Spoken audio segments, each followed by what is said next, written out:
you made the decision to leave everything behind, pamilya, kaibigan, trabaho, it was just not to survive. Hindi ka nagpunta dito para mabuhay. You didn't come this far to only come this far. Alam ko, mahirap, yung pagod, yung homesick, yung mga rejection. Minsan, gusto mo nang sumuko. Pero every hardship is preparing you for the life you prayed for. You're stronger than you think. Ang bawat luha, bawat pagod, bawat sakripisyo, may bunga yan. Hindi aksidente nandito ka. God has purpose for your journey.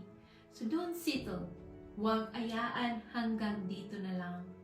Dream bigger. Work smarter. Trust deeper. Your story is not over. Nagsisimula pa lang ito. Remember, you did not come this far to only come this far. May mas maganda pang hinahanda para sa iyo. Mangarap ka muli.